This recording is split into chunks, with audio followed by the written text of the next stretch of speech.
Market, please.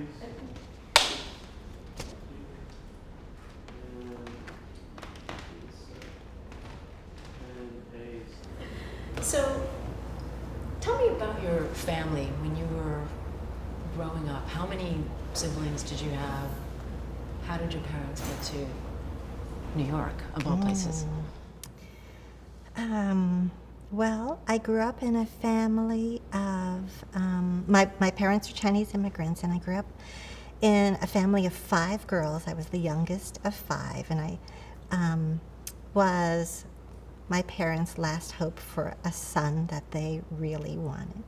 I think that that's true for many, immigrant families, but that has for me. We grew up on the Lower East Side, back at a time when there was really no Chinatown. So we grew up on a block that was all, Italian immigrants. This is Little Italy. I remember very vividly, being called names Ching Chong, and that my parents would suffer a lot of, a lot of name calling. They worked hard and persevered in a landscape that I think was really difficult. And for me, growing up again, having that responsibility of being the last hope for my parents, to have a son.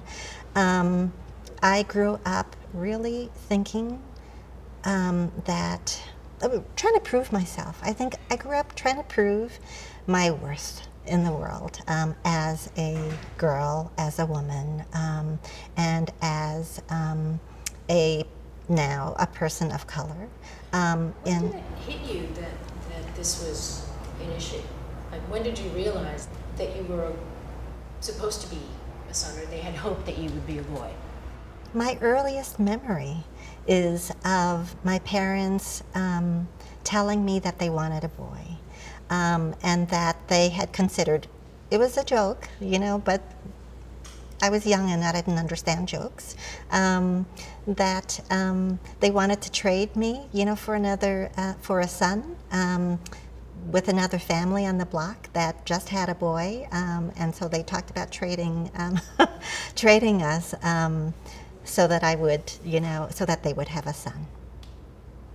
How old were you when you heard I was, I think, about 4 years old. And also, I was very dark-skinned, for a Chinese family.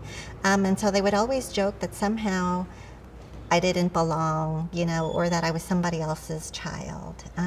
So that stayed with me, for a long time. And I think, for me, I was very color conscious as well as gender conscious. And, when I went to high school, I went to an elite high school, and for the first time really engaged with, and went to school, with people not from the neighborhood, who were quite wealthy.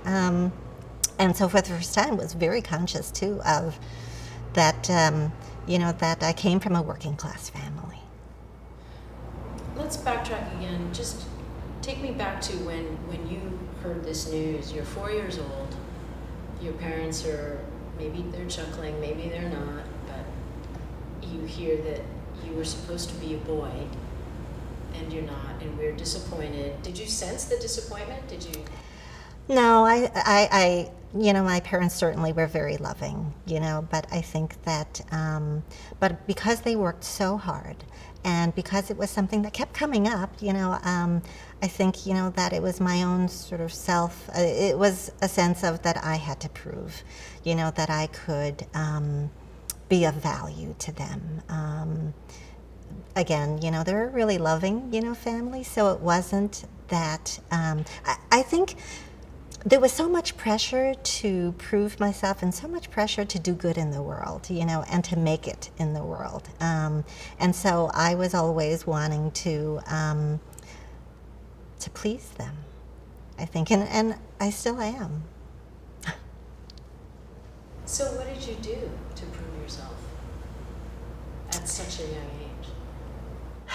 Worked hard in school, got straight A's, and honor rolls. I still have the honor roll papers, from elementary school. And I think, my parents, as with, I think, many immigrant, families, education was highly, highly valued.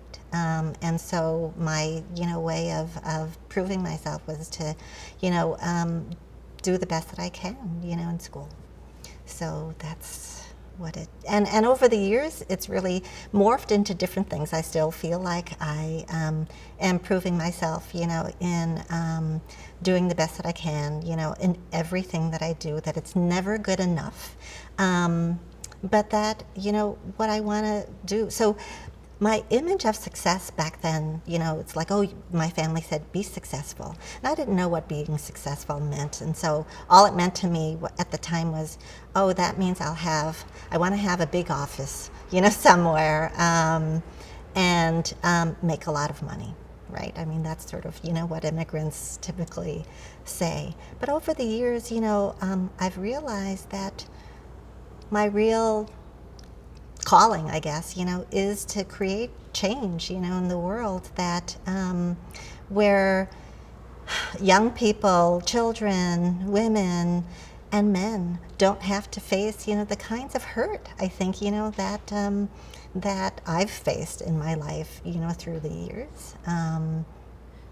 Did you also feel as a little girl that you had to be tough, that you had to, you had to deal with kids on the block? Right. As a Lower East Sider, I certainly, had a street streak in me. I think, I certainly had to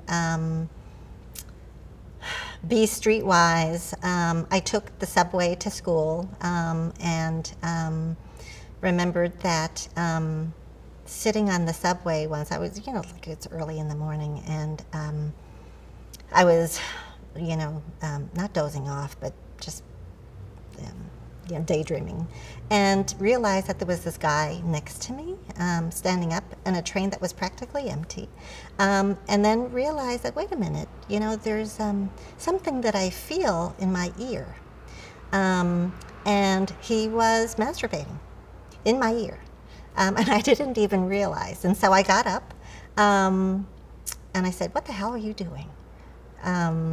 And it shocked him, and I think, I think that actually other people in the subway, there were one or two other people on the train that saw this and didn't know, quite exactly what was going on, and were frozen.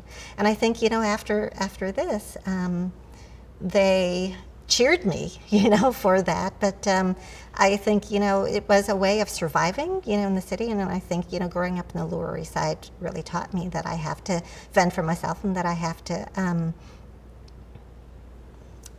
I have to protect myself. How did you do that, though? Like say on your block or in your neighborhood, what was your response to? Yeah, well, I grew up being called Ching Chong, slant eyes, and because we were all girls, people felt like they could pick on us. And so my sisters and I had to, literally sometimes got into fistfights, around the name calling, to be sure that people knew that they couldn't pick on us. It was a survival, technique that I think has stayed with me through my entire life. Has it? Yeah. Yeah. Still a brawler? Sometimes. You look so dainty. No, dainty women are actually really, really strong. Patricia's not an especially Chinese name. Well, because I was the fifth daughter, and my parents ran out of names, because again they wanted to have a son, and so they ran out of names. They didn't know what to name me, and so I have the privilege of being named by somebody else who I don't remember exactly who he was, but somebody who I think, a friend of my parents said, well, why don't you name her Patricia, because today is St. Patrick's Day. So I say that I am Irish, Italian, Chinese. And that's how I have got my name. So now you'll always remember my birthday. That's easy. So do you think that this period of your life had an impact? Do you see that time of your life as a defining event in terms of your response to gender and equality? Or your sense of it, rather? Yeah, I mean, these earliest memories, form the core for me of what is sort of the fire and passion, of the sense of injustice, I think. Realizing that girls somehow were less than, realizing, that as a person of color or as a Chinese immigrant, I was less than, or realizing that because my parents, weren't educated and didn't have a lot of money, that we were less than. And I think, I've always been trying to fight, against this sense of being less than and proving myself and realizing, that I think going through life and hearing, the stories of so many people who have gone through all sorts of, situations of fighting against racism, fighting against, gender discrimination or sexism.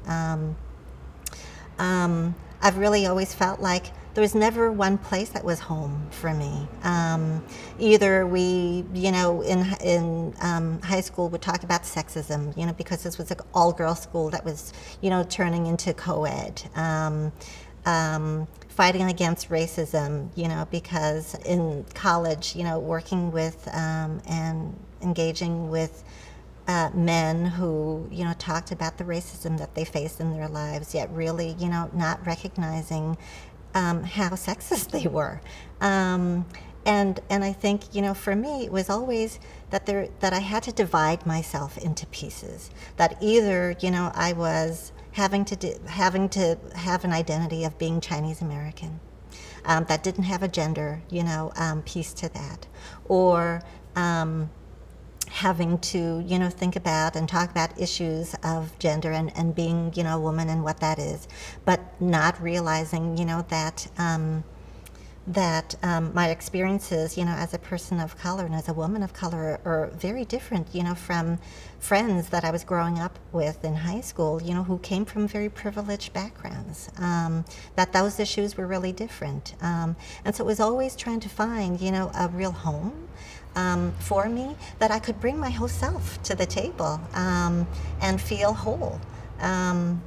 So this has really, for me, shaped my life, to really find that place where I can bring my whole self to the table and where I could feel totally human. And I feel like, I'm still finding that place. But I've found so many people along the way that have helped me on this journey, that are exploring, the same issues, and looking for, that same home. Tell me about Hunter. Tell me about high school. Where did you go to high school, and how did you get there? And was that kind of a leap from where you were coming from?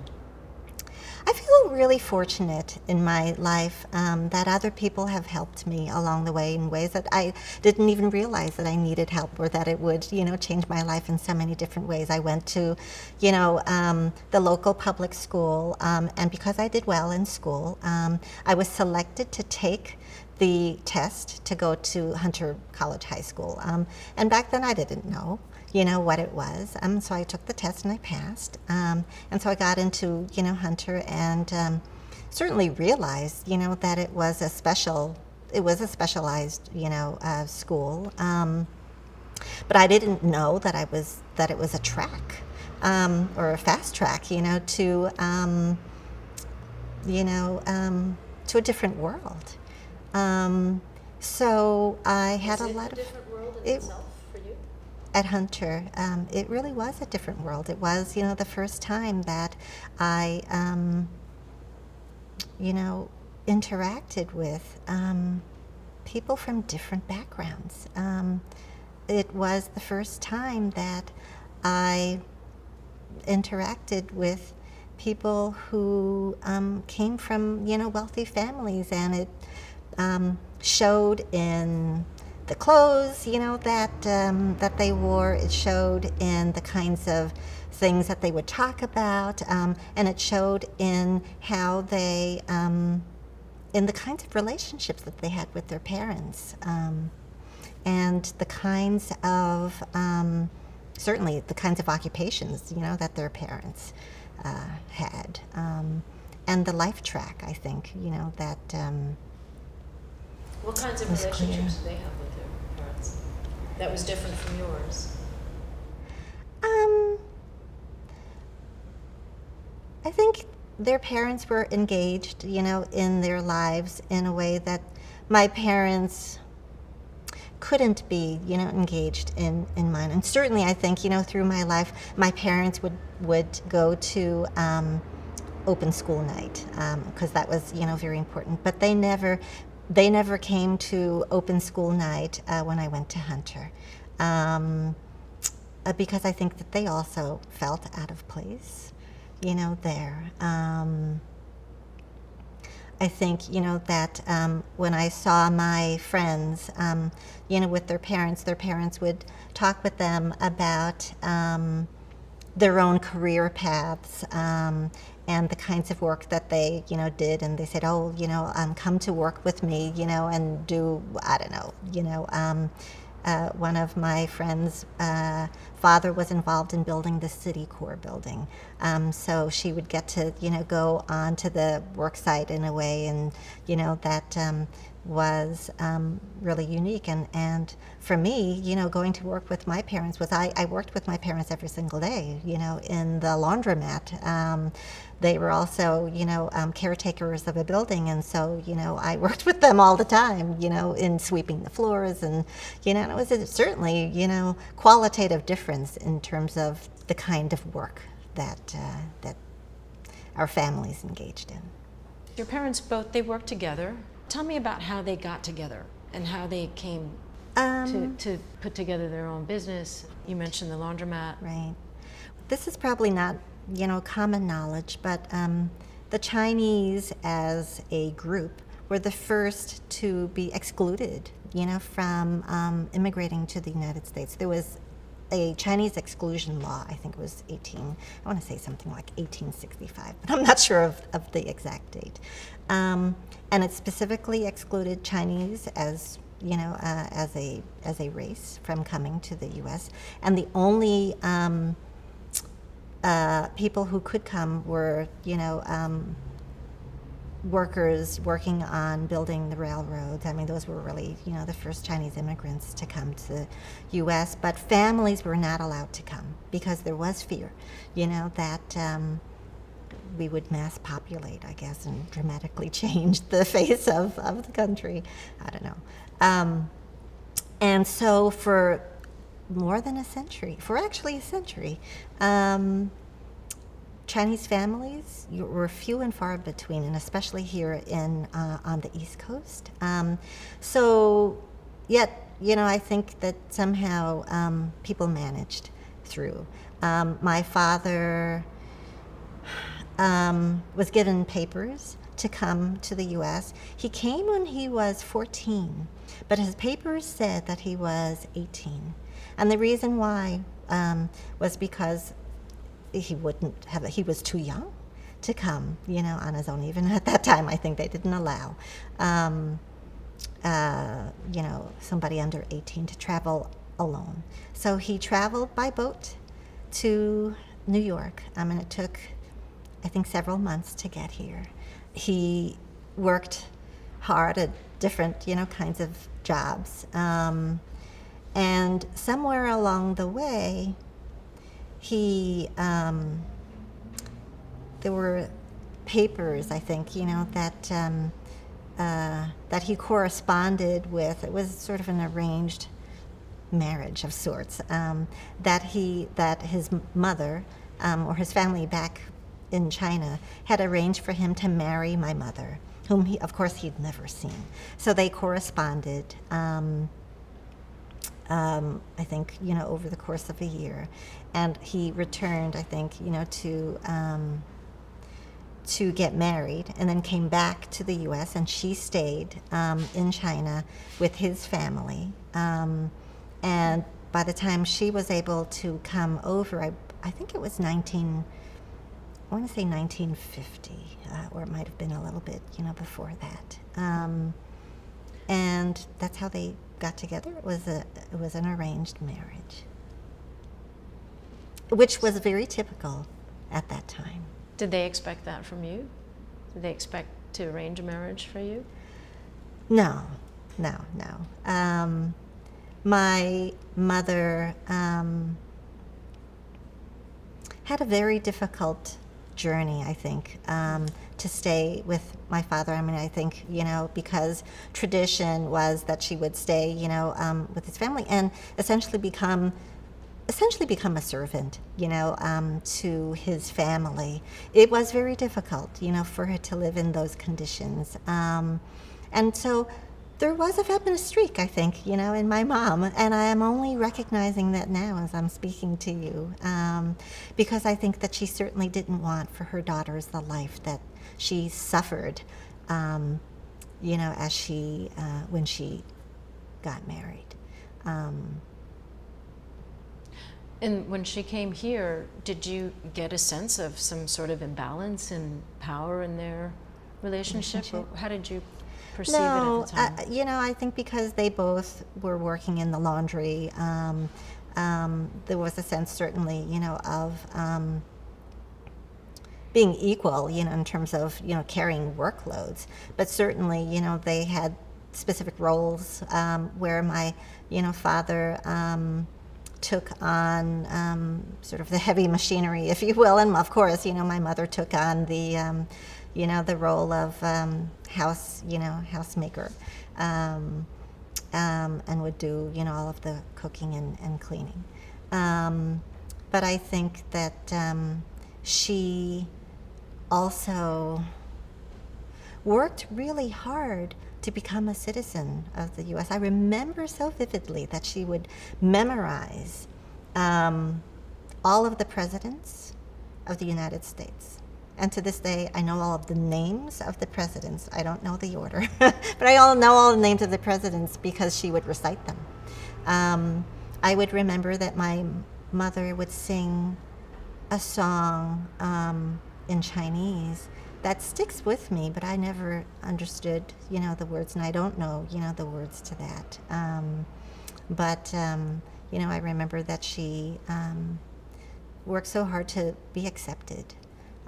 And for her, the greatest, I think the greatest achievement that she felt, is becoming a U.S. citizen. And I felt like it was also so ironic, because it was also, a country that I think, she had struggled so much in. But like most immigrants, it was so important to come to the U.S. to create a better life. So that was something, that I really honor in my own life, and really trying to honor my parents, in certainly, allowing me to have what has been a tremendous, life and opportunity and life path. And, for me, what I take from them, is this whole work ethic of, hard work and determination, despite whatever you might face in your life, and to create a better life. And for them, creating a better life meant, earning money. And that was something, that I think I struggled with them in my early adult life, to prove to them, that the path that I was taking, because I went to social work school after Princeton. Well, what were their expectations? I mean, their expectations, were that I would, be successful in terms of, I think successful to them always meant that I would, have a good life. Good life, meant to them being, having, good income, and yes, getting married. And what were your expectations for yourself? My expectations for myself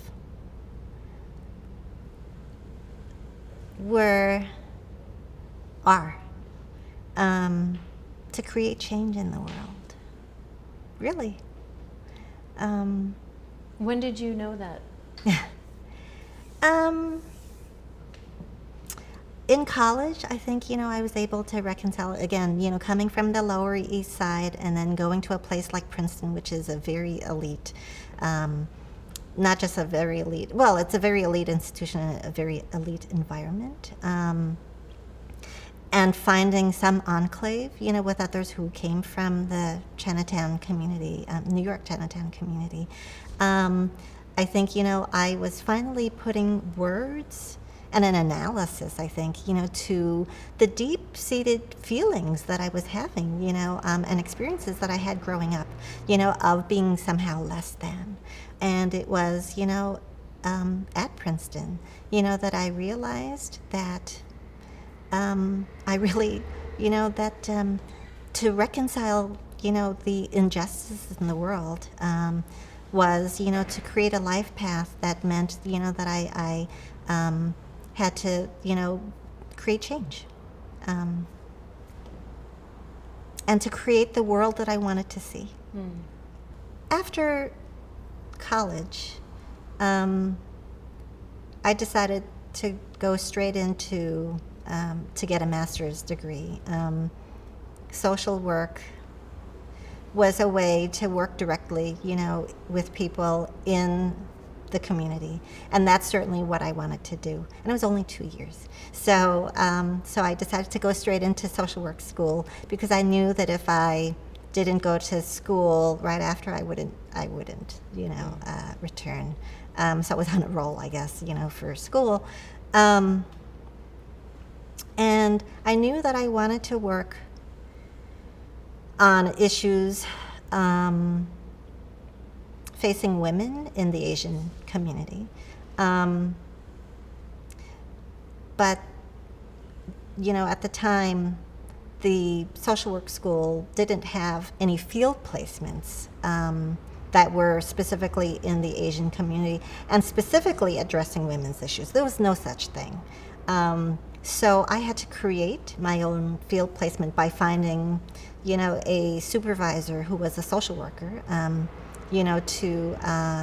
to be my field placement supervisor. And I somehow connected up with a woman by the name of Susan Schechter, who I did not realize, at the time, was really a pioneer in the area of domestic violence. So when I met with her, because I was really just essentially looking for somebody who would just, be my field placement supervisor and that I would go and do my own thing. And she said to me, well, my specialty is domestic violence. And so if that's not an issue that you are working on, then it's not something that I can help you with. And I said, oh, sure, I know that domestic violence, from personal experience, is an issue for women in the community. But I think that there are many issues that are facing women in the Asian community, and I'd like to, really try to explore all of that. And so that's how, I started down this path of really exploring and understanding what the issues were for women in the community. Did you realize how big or how entrenched or how difficult it would be? No, and so I began this real learning for myself, about certainly domestic violence, but around the roots of violence. And at the core of the roots of domestic violence and violence against women is, what we consider to be, traditional roles of women. And, I learned so much, that women didn't even have the words for, back then, the words domestic violence didn't even exist. And so when my sister was abused, that's all we could say. There's, the words domestic violence were just becoming part of our lexicon, I think. But I learned so much, that at the root, at the heart, of violence lies all of the issues that I've struggled with in my life around issues of sexism. And certainly, for immigrant women, issues, of race here in this country. And so I became, I think, really so committed to, and domestic violence, being sort of the ultimate expression, of, that men felt entitled and feel entitled, to abuse women. And it goes to the very core, of, again, those issues that I've been struggling, with all my life around women being less than. And I learned too that, by addressing issues of domestic violence, it really, touches on all aspects of a woman's life. So women cannot leave a violent relationship if they don't have a way to support themselves. Or if they don't have, a job that pays well enough to support themselves and their children. Women can't leave if they don't have, a place to stay, or if no one will rent to them. Women, can't leave if their family, if family is so deeply rooted, for them that it becomes a shame. On their family. And I think that is, what for many immigrant women is at the heart of why they don't leave. It is, oftentimes, I think there's a difference, between an American, culture versus sort of, a traditional Asian, culture where there's an emphasis on you as an individual. And in, traditional Asian culture, the emphasis is on family and community, that you are just not yourself. You are part of a community, and that your responsibility is to the community. And I find, that that is at the core of, for a lot of, immigrant women, beyond also certainly, everything that I said, before around housing, childcare, and everything, all of the financial considerations. But beyond there, the strong cultural consideration is such a barrier in the lives of immigrant women that I think have kept women and continue to keep women from reaching out. Was there you started this as a graduate student project, and at some point you made a decision that this is what you were going to do. Was there something that happened? Was there a particular...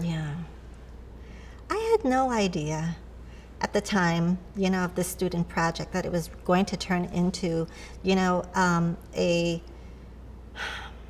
major institution, and anchor for women's issues in the Asian community. I really had no idea. It was, for me, just an exploration of my own, of what it was that was important, in my life, and I knew that would be important for the lives of other, women. And then through this experience of helping to create, the Asian Women's Center, and this journey of really learning about these issues ourselves, it was amazing that it was a mecca for hundreds now, probably, I would say probably even 1,000, women who have found a place, to finally talk about the experiences in their lives and in the lives of the women around them.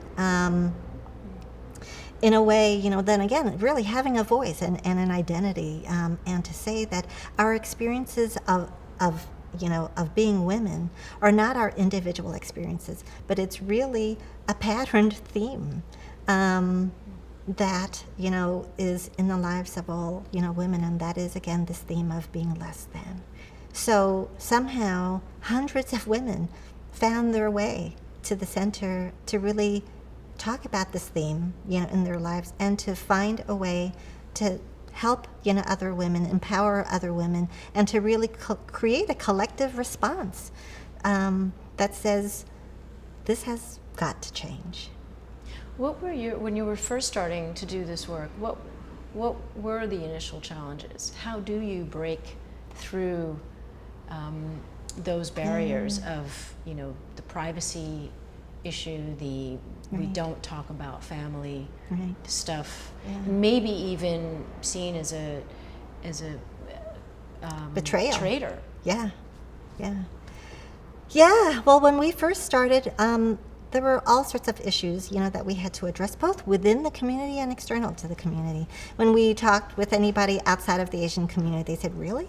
This is a problem in the Asian community? Are you serious? We've never heard that, before. Asian families are such a model, for everyone else. There's such family harmony. There's intergenerational, harmony, and that sort of, thing. And so, people were always shocked to hear that it was a problem. They said, well, it couldn't be that much, of a problem. Within the Asian community, we would get pushback from people who said, why are you airing dirty laundry? This is really not a significant issue. You're making a big deal, out of something. You're breaking up families. We experienced all of, we've heard it all, both inside, and out. And when we asked the women we decided that it was enough, that we heard enough, it was enough of a theme that we heard constantly, from women, that we wanted to start a hotline. So we started a hotline a couple of hours a week. It was, a locked file cabinet in some nonprofit, organization. It was confidential. We decided, to open up this hotline and publicize it out in the Asian community. And people said, no one's going to call you. And lo and behold, women started to call. And we asked women, why did you never reach out for help before? Because everyone says, that it isn't a problem. And the women said, it's because no one ever asked. No one ever asked us, and there was no place to tell. No place to go, no place to tell, and, there weren't any options, and especially in the Asian community. It was something, that I think that women felt very uncomfortable with, to go outside of the Asian, community. And even within the Asian community, it was a real barrier, to say, I'm bringing shame, on my family. But I think that somehow, women knew, and oftentimes the motivator was children. In whatever way, whether it was to stay or to leave, that the motivator, was children, and that is what, oftentimes for immigrant women, was the deciding factor to stay or leave. More so than, again, sort of these claims of, breaking up the family and doing the wrong thing, or being, not a good wife, not a good mother. How did that make you feel when you're trying to kind of help people along? Well, so that's why I got a degree. Felt like, the Asian community really values degrees. I mean, I don't know that social work was particularly, valued, but it certainly was a master's degree. I think I also felt like within the Asian community, we gained respect and legitimacy, because we had earned a presidential award. It was, was from President Bush. But no comment on that. But it was a recognition, from the highest in the land, if you will. And that counted for something, I think, in the Asian community.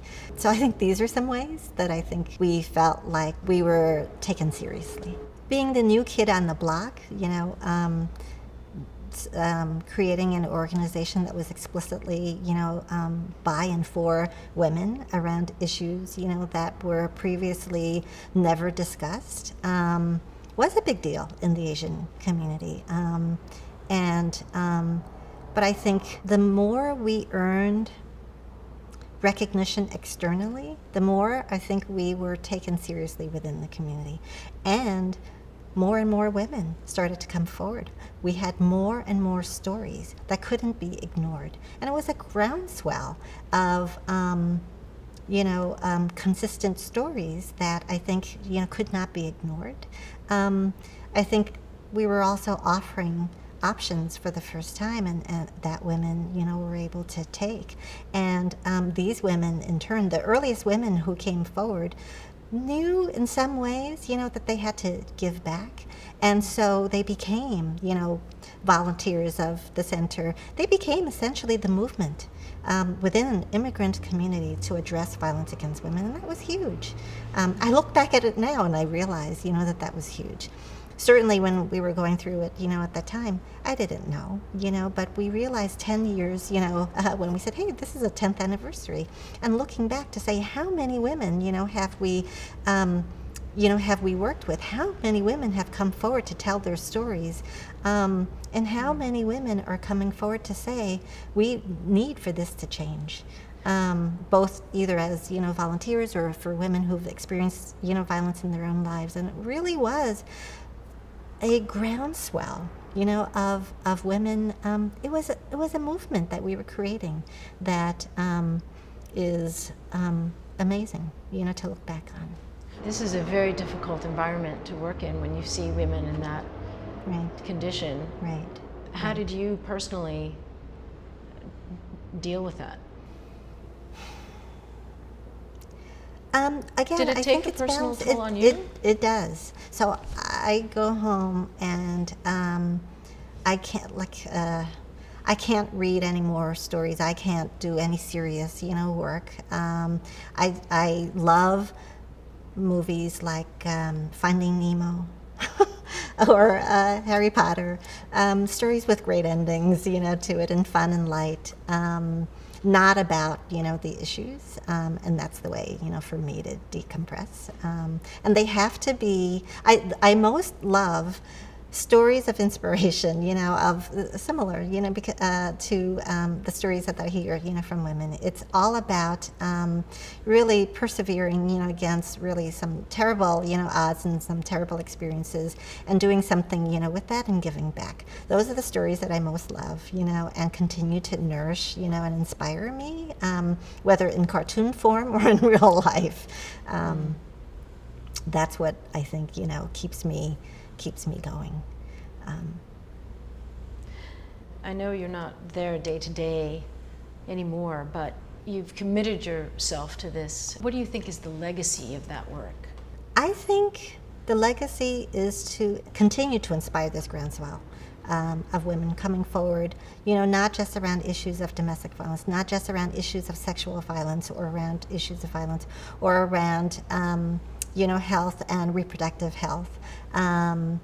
It's, to inspire and empower, women's voices in every aspect, of their lives, and to have women see themselves as contributing, to change in the world, to create that change in the world that they want to see, and to create the world that they want to see for themselves and for their children and for their, daughters and sisters.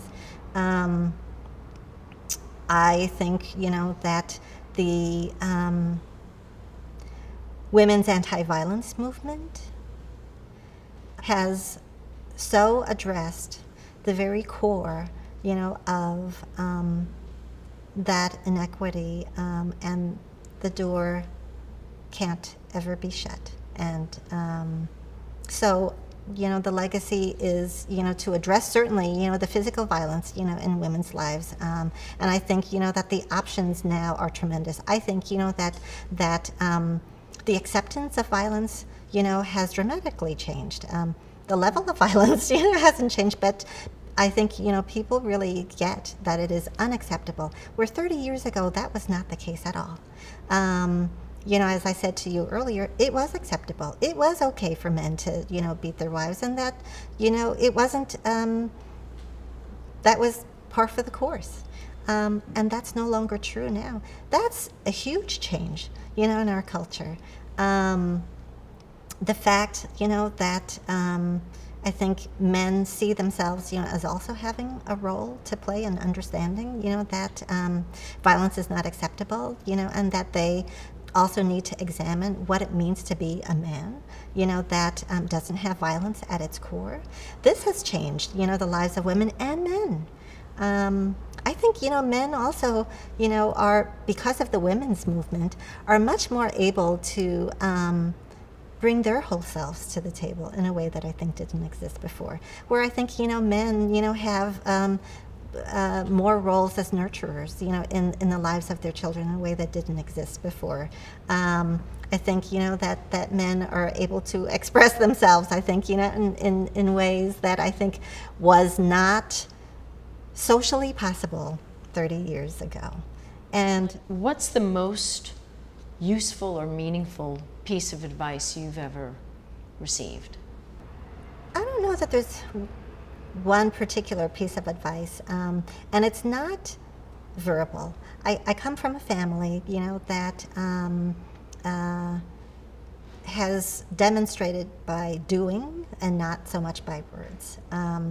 And so I think for me, it's the hard lessons that I've seen that have been carried out, I think, through my parents.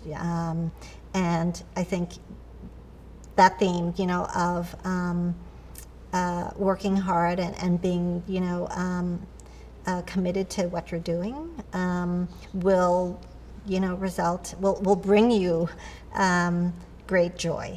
And I think that's what I've really experienced, in my life, to be true, I think, to yourself, no matter what that situation is. Do you think you'd like to speak on a piece of advice you would give to a young woman? I never thought of myself as having a career path. It's about really finding the inspiration in your life and sticking with it, no matter, what anybody tells you. I think you have to have the passion in your life, and it has to inspire you and motivate you. I think it's not to find something that is more than just a job. It's a life mission, and that will carry you through, through your life, to find that life mission and to honor it. Mm-hmm. The accomplishment you're most proud of? Creating the New York Asian Women's Center was something that I never even imagined, would happen. And looking back, it's what I'm most, proud of, that I was part of a movement, and certainly, helped to spearhead that within the Asian community, and to help create that change for women in the Asian community has continued to inspire me, and I feel very lucky to have been involved in. I've met so many women in my life, through this work that continues to inspire me every single day. It really does. What did you want to be when you grew up? Like, did you have a notion of, I'm going to grow up to be? No, I didn't have a specific notion of what I wanted to be, because I wasn't exposed, to lots of, different options that felt, to me. I knew laundry work, and I knew. But you imagined yourself in an office. I imagined myself in an office. I had no idea what I would be doing. But that's, I didn't have an imagination of what form that would take. And now I feel like, it's the world. I think, change in the world. I mean, it's huge, but my career, is to change the world, change the way the world works. What was your very first paying job? My first paid job actually was when I was six, when my parents had me folding clothes in the laundromat and sweeping floors in the building. That's how I learned to earn money, and specifically quarters. What'd you spend it on? Books. I spent money on little storybooks.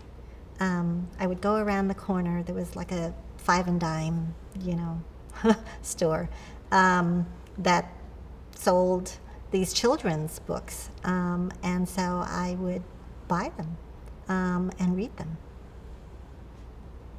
All right. Well, that was good. At least you weren't buying candy. Yeah. I did buy some candy.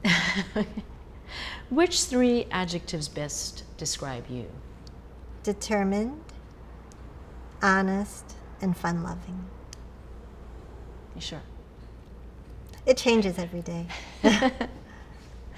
What person that you've never met has had the biggest influence on your life? Here again, it's not just one person. It's all about the collective experience. It really is.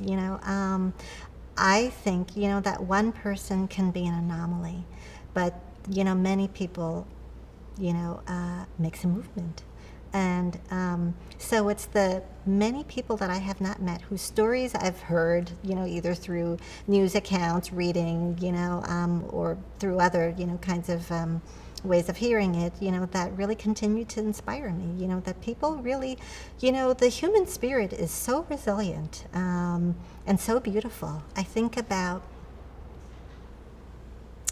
the woman, I think it was last year, who was abducted as, I think, an 11-year-old child, and was found, I think it was 18 years later, and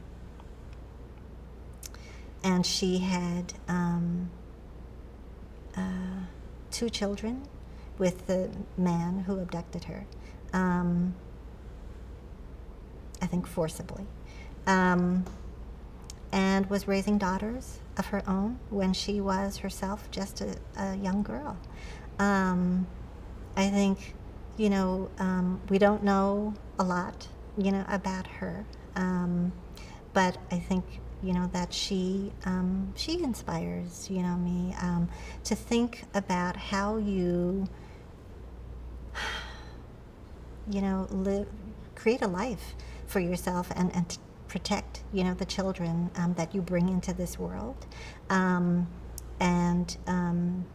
to work with them in who they are, and to create, that change in the world is, to me, just an incredible story that I really think deeply, about, because I think that there are an awful lot of children who have similar, kinds of stories, and who are abused, that we don't know, anything about, and their life journeys, are incredible. You mentioned that there were many people in your path. Were there, would you say women were more helpful to you, or were there men that were helpful to you? I would say that I have had great mentors, in my life. I had named Susan Schechter, as the person who really taught me everything that I know, about being, an advocate around issues of violence against women. I would say, that I also worked as a rape crisis counselor and coordinator for 5 years and learned a lot, about how to, counsel and work directly with women, and how to hear those stories to help heal, but also to take that and to do something, with it that tries to create the change in the world, that transforms as we heal. And I think, that has been for me, what continues, to inspire me. I'm curious about how your parents saw your accomplishments. You said that, they expected you to make money, and then here you go and pick social work. Right. So what did they have a chance to see what you had done and what your accomplishments? Yes. I think that they have, they've been very proud of that work, because they used to read the Chinese newspapers and would see, the work there. Was it good news or bad news about you? The good news. it would be about the issue and about, the resource that was there.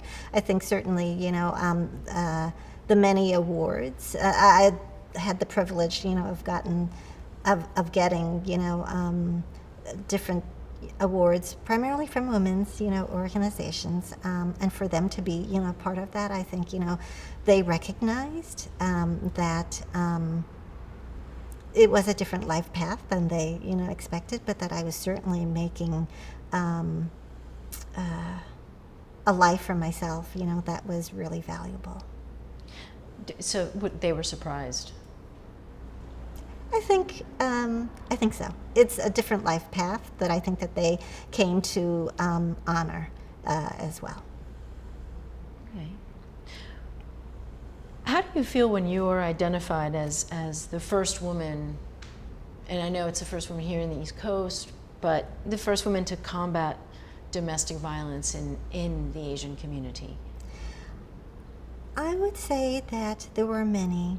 I was one of many women who came forward. Again, one woman is an anomaly, and it's many, who really create that change in the world. And I would say, that while it was my job, I guess, and responsibility to bring it all together, that it was certainly a collective effort. But I am really proud of the work that I've done. Say that, yes.